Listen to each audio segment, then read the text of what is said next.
नमस्कार। आज दिनांक 12 जून 2021 है और श्रीमद् भगवद गीता की निर्मल धारा के प्रवाह में हम नवा अध्याय श्रवण कर रहे हैं और आज श्लोक संख्या 20 से पढ़ेंगे। शायद गलती हो गई, श्लोक संख्या 21 से पढ़ेंगे सर। तो प्रारंभ करते हैं, श्रवण करते हैं। ते तं भुक्त्वा स्वर्गलोकं विशालं क्षीणे पुण्ये मर्त्यलोकं विशन्ति। एवं त्रैधर्म्यम् अनुप्रपन्ना गतागतं कामकामा लभन्ते। भगवान कहते हैं कि इस जो यज्ञादि कर्मों को करने का पिछले श्लोक में बताया था, वो कर्म करने पर भी वो स्वर्ग लोक में जाते हैं, वहाँ सुख प्राप्त करते हैं और जब उनके वो वाले पुण्य अर्जित पुण्य क्षीण हो जाते हैं पुनः वो मर्त्य लोक में, मृत्यु लोक में, भूलोक में आ जाते हैं। इस प्रकार से वैदिक धर्मों का आश्रय लेने वाले विषय वासना युक्त मनुष्य बारंबार आवागमन को प्राप्त होते रहते हैं। इस प्रकार बराबर आवागमन को प्राप्त होने के कारण वो स्वतंत्रता प्राप्त नहीं करते, यानी वो जन्म मरण के चक्र में बद्ध रहते हैं, यद्यपि वो पुण्यों का फल भोगते हैं।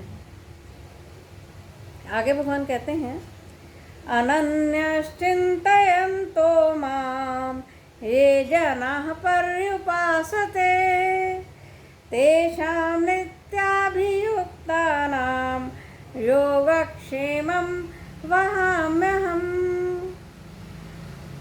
हे अर्जुन, जो मनुष्य किसी और की भक्ति ना करते हुए मेरी ही केवल अनन्य भक्ति करते हैं, किसी और की तरफ ध्यान नहीं करते, उन नित्याभियुक्ता नाम यानी नित्य वो उसी में तत्पर रहते हैं और वो मेरी ही उपासना करते हैं, उनका योग क्षेम मैं स्वयं वहन करता हूँ। योग यानी उनकी चित्त वृत्तियों का योग और क्षेम यानी उनका कुशल क्षेम, वो मैं स्वयं वहन करता हूँ। साथ में हमें संज्ञान में लेना चाहिए योगक्षेमम वहाँ में हम, ये लाइफ इंश्योरेंस कॉरपोरेशन का ध्येय वाक्य है। हर हमारे विभाग के, भारतीय हर विभाग के हमारे एक ध्येय वाक्य होते हैं। रिजर्व बैंक ऑफ इंडिया का ध्येय वाक्य है सत्यमेव जयते, और रेडियो और टीवी दूरदर्शन इत्यादि का अहर्निशम सेवामहे, ये कहीं ना कहीं हमारे ग्रंथों से लिए गए हैं। अधिकतर गीता में से ही हैं, लेकिन कुछ बाहर से भी हैं। सारे गवर्नमेंट डिपार्टमेंट्स का एक एक ध्येय वाक्य होता है, ये भी हम इस साथ साथ हम जान लेते हैं। ये अप्यन्य देवता भक्ता यजन्ते श्रद्धयान्वितः तेऽपि मामेव कौन्तेय यजन्ति विधिपूर्वकम्। जो कोई अन्य देवों के भक्त अन्य देवताओं में भक्ति रखने वाले श्रद्धा से आस्तिक बुद्धि से युक्त हुए पूजन करते हैं, हे कुंती पुत्र अर्जुन, वे मेरा ही पूजन करते हैं।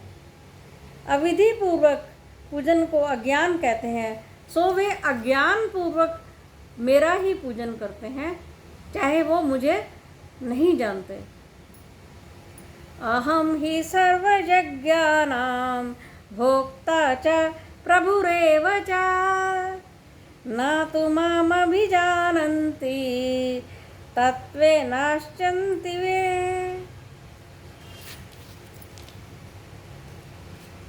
जो भक्त अन्य देवताओं की भक्ति के रूप में अविधि पूर्वक भी मेरा भजन करते हैं, मैं उनको भी यज्ञ का फल अवश्य देता हूँ। उनको अपने पुण्य कर्मों का फल मिलता है, वो स्वर्ग लोक में पुण्य भोगेंगे, लेकिन वो मुझे नहीं जानते, इसलिए वो आवागमन के चक्र में निबद्ध रहेंगे। आगे भगवान कहते हैं, यानि देवव्रता देवान् पितॄन् यान्ति पितृव्रता भूतानि यान्ति भूतेज्या यान्ति मद्याजिनोऽपि माम्। ऐसा ही एक श्लोक हमने चौथे अध्याय में भी पढ़ा था। जो जिसकी पूजा करते हैं वो उसको ही प्राप्त करते हैं। जो देवों की पूजा करते हैं वो देव व्रत करते हैं, वो देवताओं को पूजा पाते हैं, प्राप्त करते हैं। जो पितरों की पूजा करते हैं वो पितरों को पितृलोक में प्राप्त होते हैं। जो अन्य भूत यज्ञ इत्यादि करते हैं वो उनको प्राप्त होते हैं। परंतु जो मुझे उपासते हैं, जो मेरी भक्ति करते हैं, वो केवल मुझे ही प्राप्त होते हैं। इस संबंध में मैंने जब मैं उस पिछले श्लोक का वर्णन कर रही थी, मुझे दोबारा याद आ गया है। हमारे पिताजी गीता का उर्दू पोइट्री में ट्रांसलेशन कर रहे थे, तो उन्होंने एक पैरे का जो ट्रांसलेशन है वो बिल्कुल सेम है।